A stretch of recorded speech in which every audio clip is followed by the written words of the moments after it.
Welcome, Fiona Long, to the Blues Matters interview podcast. Thank you, Brent. It's a pleasure to have you here, and we're here to discuss the tribute album to Matt. Yes. So tell me how this all came about in the very beginning, Fiona. Well, shortly after Matt died last October, one of our friends, Dudley Ross, spoke to us and said that he has a good contacts with Joe Bonamassa's second guitarist, Josh Smith. Josh Smith, yeah. Who, Dudley suggested that we might ask Bonamassa if he would like to do a track of Matt in tribute to him. And that's how it all started. That was just going to be the one track. And we were really pleased when Bonamassa said yes, he would. We'd met him several times. Paul used to be, my husband Paul used to be the producer on the Paul Jones Blues Show, and he'd met Joe several times through that, doing live sessions with him in the early days, that kind of thing. So we'd been lucky enough to meet Joe many times, and so had Matt. So we were really pleased when Joe said yes, he would. And that's how it started. And then we had the daft idea of expanding it and asking some of his other friends like Elles Bailey and Walter Trout and people like that to get involved and make it into maybe an album. So we were very lucky that everybody we asked said yes. So we've now got a really stellar lineup on the album of people who are just, all of them are friends of that, but all, right at the very top of the blues and blues rock industry, which is fantastic, really, to have them all paying tribute to him in this way. So they should, I would imagine that there would be a lot of artists out there, other people would have wanted to, I bet you could have done a double album, This is a double album. We've now got 16 tracks. So wow, great. Grown and grown. But yes, a double album, and it will be a double CD because we've just about gone over on the time we can go on to the single CD, which is fantastic, really. We've also got a couple of Matt's old guitar teachers from ACM doing solos on a couple of tracks, which is really nice. And also one of his best friends from college who now sings in Avantasia, a metal band. And she's done a track for them as well. So, and these are all Matt's original songs. The only one that isn't is the title track, which is a version of "With a Little Help from My Friends" that was recorded at the Stables. At the Stables, yeah. Benefit gig that we did for Matt. And that includes Brave Rival and Wilde and the Cinellis. So that was quite a big epic finish to the show, which is fantastic. So we thought we'd include that as well. And that's the title of the album, "With a Little Help from My Friends," because we couldn't have done this album without the support and love of his friends in the music industry. So it feels very apt in the way of the title. I think that's a great title. Yeah, because it is it's a collection of friends honouring Matt and honouring Matt's music, isn't it? Absolutely. I remember seeing a clip of the video of that song at the Stables, and I was moved, really moved. So to have that as the title, and it's must be. I'm getting goosebumps now, literally thinking about it. Seriously, I was getting goosebumps now. So it must be amazing. As upset, as you deal with the grief and everything, but this must be a huge help. Do you think? I think so. Having all these people doing this. Yeah, and also, I mean, I won't lie, it's been a really useful distraction this last 12 months because it's been difficult. But having all that support has meant a lot, actually, to the whole family. It's been really good. Also, all the profits from the album, after we paid for the costs, are going to the hospital that looks after Matt, to the cancer unit there. So that feels as though at least we're helping somebody else who's struggling with the cancer, and maybe we can make their journey a little less difficult for them. So it's a good cause as well. It helps. It's the memory of Matt. It's helping you as a family to deal with things, and hopefully producing funds to other people going through exactly the same thing. Exactly, yes. Yeah. So explain to me who else is on the album. Who's on the album, basically? Okay. So obviously we've got Joe Bonamassa is playing a guitar solo on one of the tracks, and so is Walter Trout. And then we've got Elles. I'll have to look because there's so many people involved. We've got Elles Bailey, the Cinellis, Blue Nation, Webster, When Rivers Meet, Brave Rival, Wilde, Zach Schultz, Alice Armstrong, Don Martin, Chantel McGregor, Katie Bradley, his best friend from college, Adrienne Cowan from Avantasia. And then there's guitar solos from two of his tutors from ACM as well, Nick Mayer and Nat Martin. So yeah, it's quite an extraordinary group of people. Really, we're very, very lucky to have had such a lot of support from so many different people who are all incredibly busy, but they made time to do these tracks for us. So yeah, exceptionally proud of it. Fantastic. I mean, that's basically a who's who of the British, mainly British blues and blues rock community, isn't it? Absolutely, and it was lovely to have Bonamassa and Walter Trout involved as well, because Matt's played 2 or 3 times with Walter on stage. He never got to play with Joe, which is a shame. But we've actually left Matt's vocal on both those tracks. So effectively, posthumously at least, he's on the track. Is. Oh, that's wonderful. With Joe. Yeah, he's actually Walter, so that's nice. He would have liked that. That's great. I know. Explain to the people I know a bit about the story, that when you first took Matt as a young teenager to see Joe Bonamassa at the Royal Albert Hall, when he first did his first gig at the Royal Albert Hall. Yeah. Explain the effect that had on Matt. Yeah. Well, Matt had been quite a big fan of Joe's for a while through the music. And this was the first time Joe played. We'd seen him before, but not at the Albert Hall. Obviously, this was the first Albert Hall gig that Joe did. And Matt stood up at the end as we were about to leave and said, "That's what I want to do for a living." He said, this is what I want to do. I do music for a living. And he was 15 or 16 at the time. And we said, right, okay, if that's what you want to do, let's make that happen. So he then went on to, rather than doing A-levels, went on to ACM, Academy of Contemporary Music in Guildford, and did sort of the equivalent of A-levels there, and then went on to do his degree there as well. And that's where he met a lot of the friends that he stuck with for the rest of his life, really, including Adam, who was the bass player at Catfish. He was a big friend right the way through his life. So yeah, it was pivotal, really, and he found his tribe. There's no doubt about that. And very grateful to them and to the tutors who are still in touch actually with us now, it was lovely to get some of them involved in this project as well. That's great. Did he have any, before he went to college, did he have any lessons as a guitarist, or did he start to try and figure things out himself? He started on the piano, actually. We had piano lessons when he was at school.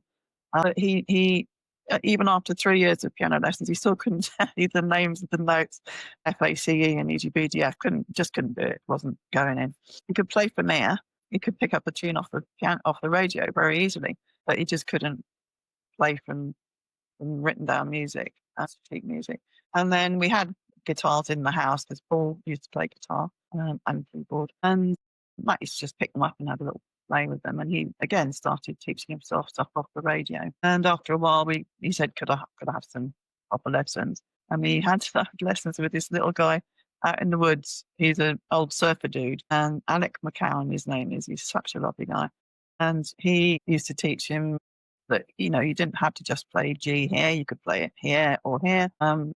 It allowed him to get around the fretboard more quickly, which I think really helped him technically to actually play the guitar better. But after about a year or so of that, Alec called me and said, "Look, I don't think I can teach him anymore. He's way better than I am." Matthew wanted to go on with it because he just loved hanging out with this guy. He was such a lovely chap. But they used to just noodle away and play harmonies with each other and that kind of thing for about another 6 months, even after we stopped doing official lessons, because it was just a joy for Matt to do it. Well, that was rather nice. And we still see Alec. That's great. Oh, not only, and I'm not just saying this, not only did he turn out to be an exceptionally good guitarist, he'd also got a great voice, hadn't he? So he was naturally gifted to start with.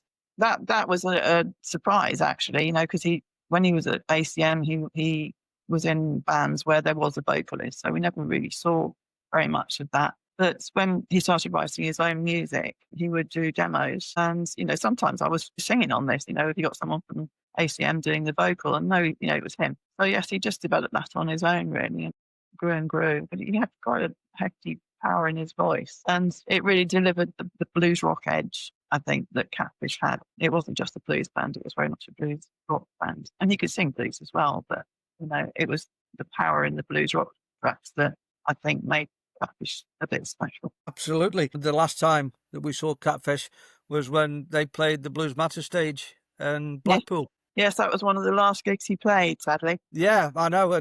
But you can all look back and go, well, we shared that stage with quite a lot of other well-known people as well. Yes.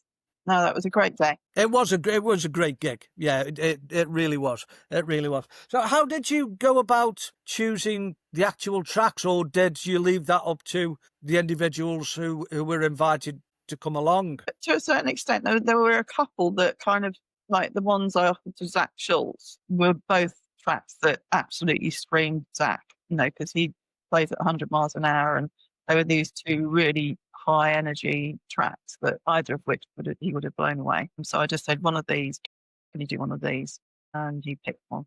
And some of the others I kind of shortlisted, I suppose, said, I think your voice will work really well on this, or this. And then allowed them to choose which one they felt they could do the best job on. So there was a little bit of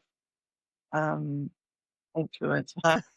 There was, once some of the tracks had gone, we ended up with things, a few tracks left. And some of them, again, just, so-and-so's voice would work really well on this.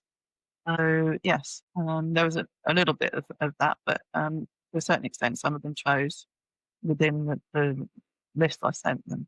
There's a lot of tracks, he'd written quite a lot of stuff, not just for Catfish. We've also got some of the Matt Long and Revenant ones and tracks on there from his metal band. And there's an extraordinary version of one of those, which was an absolute thrash on the record. 100 miles an hour, very loud, very metally. And Don Martin has taken it and stripped it back to an acoustic guitar and voice, which is quite extraordinary. And it makes you listen to the words, but it makes you realise that it's a great song, and great songs work in any format.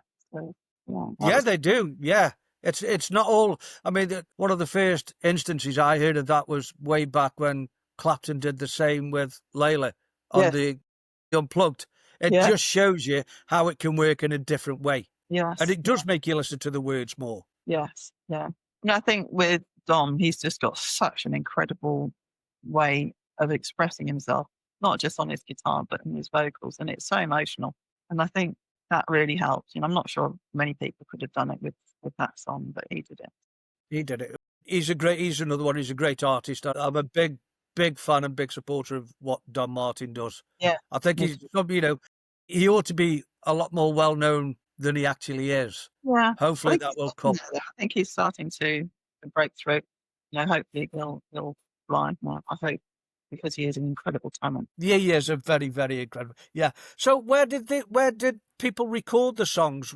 Did they take them home and record them in their own local studios, or at home, or where? Lucky enough to have support from Dan Lucas from Joplin House Studios in Kent, who knows Dudley, whose idea this was initially. Dan had also recorded the Revenant One's album, so we knew that he did an amazing job, especially on the rock tracks. I mean, he really does make things sound really big. And he'd offered his studio to anybody who didn't have access to their own.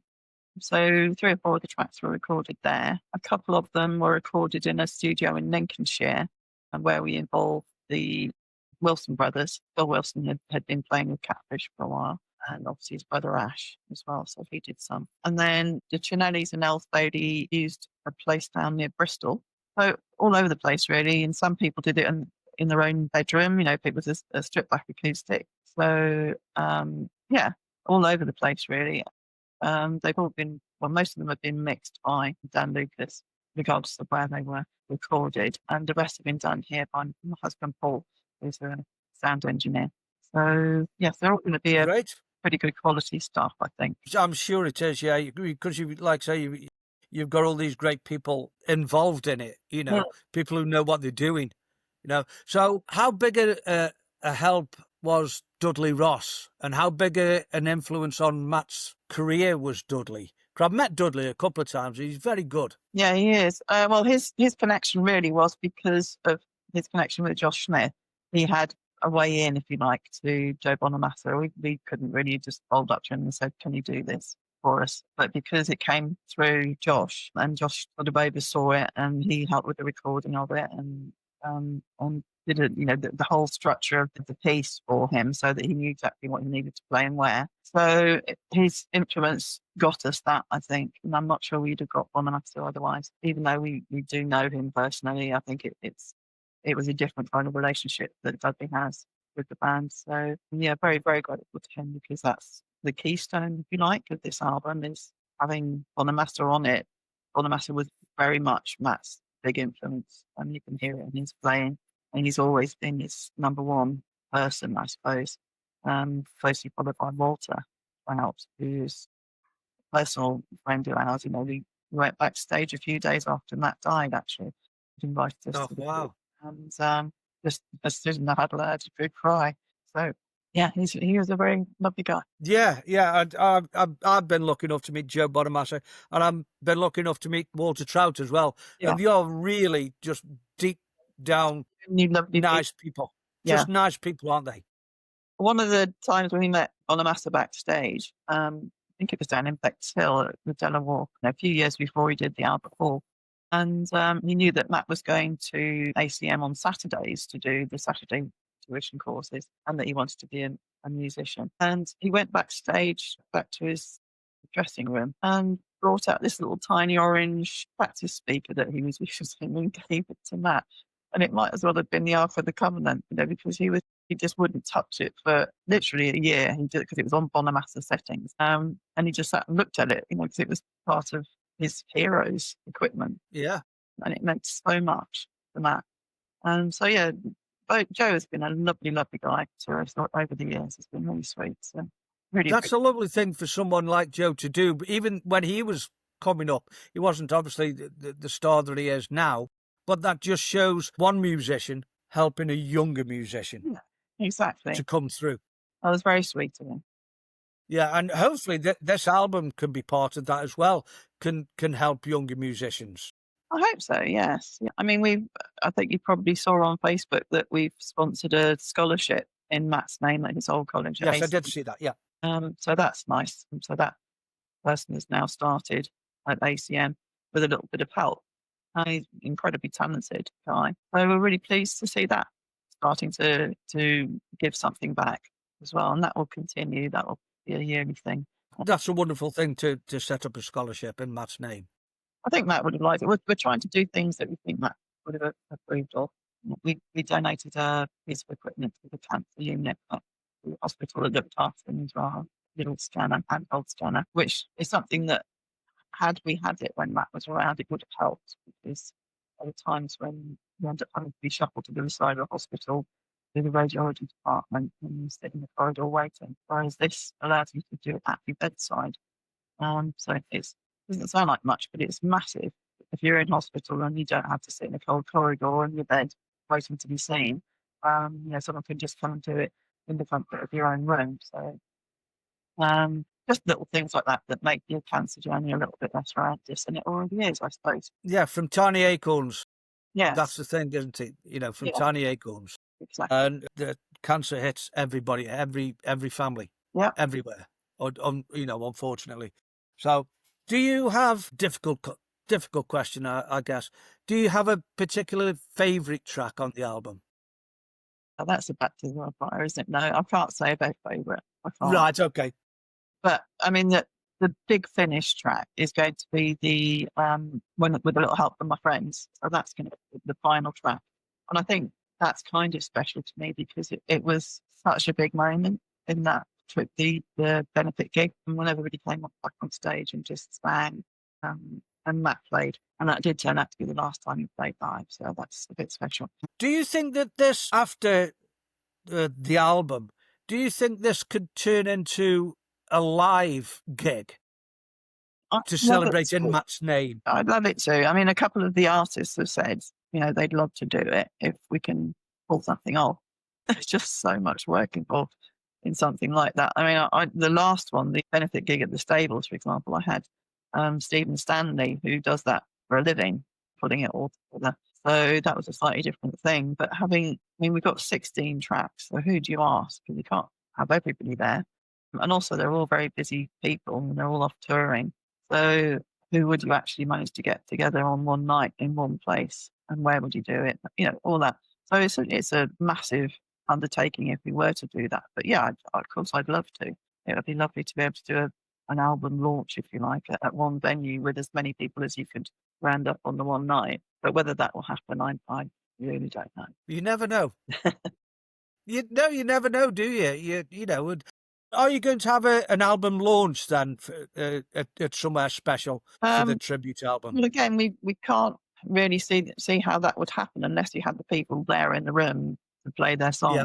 So again, it's how do you round people up who are already very busy and are scattered across the country? We might be able to do a section of it. So instead of doing 16 tracks, maybe we could do 10 tracks or 5 tracks or whatever and fill the night with 3 or 4 other songs from those people, that kind of thing. But it would take a lot of putting together, I think. And having done it last year for Matt, would people come again? I don't know. I'm pretty sure they would. But if you need any help, Blues Matters magazine will give you any help we can. Really, in promotion and trying to get things happening. So, if it's a possibility, let us know. Okay. Well, we certainly keep you in the loop if it does happen. Yeah.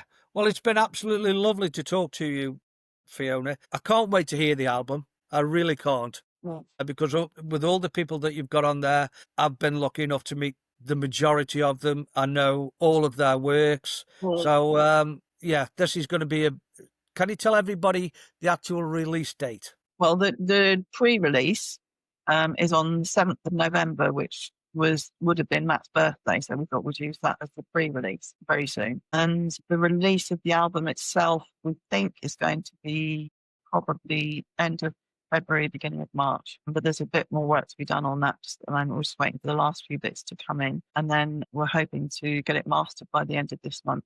So it's imminent. It's just that obviously the last minute bits and pieces that we're waiting for to come in before we can get it. Is it going to be released on vinyl or just CD? It will be on vinyl and CD and download. So yes, it'll be a double vinyl and a double CD. The wonderful Elles Armstrong is doing the artwork for us. So we're waiting to get that through. We've seen a draft and it's going to be special. Fantastic. Well, I'm just going to get the CD and the vinyl as well. So everything always sounds better on vinyl, in my opinion. Also, it's the experience of the vinyl, isn't it? I remember when I was younger and we got vinyl and we got a double vinyl. You could sit on your bed and read all the sleeve notes. It was like a piece of art, wasn't it? Yeah. That was as important as the actual record. Yeah, so I think I wanted to recreate that feeling really, with having a double gatefold vinyl. So that gives us a little bit more opportunity to say thank you to a lot of people as well, because there's a bit more space to do that. And we can use some photos, and we've got the lyric booklet and all this. So it's going to be quite special, I think. Yeah, and we'll make a special feature of it in Blues Matters magazine. Yes, when it actually is released, we'll do that. It's just going to be done. Thank you. It's done. It's not a problem. Okay, well, thank you so much for your time, Fiona. It's been an absolute pleasure chatting to you, and give Paul my best. And we would love to have come down to the Burning Rope thing tomorrow night. Unfortunately, we were apparently going to Whitby to see a gig, but that's been cancelled last minute. And then we were thinking, so it's almost sold out. So we're happy with the crowd we've got. Good. Well, I'm sure it'll go very well. We'll be there in spirit. Yes. So say hi to everybody for me. So thank you so much once again, Fiona. It's been an absolute pleasure. Nice to talk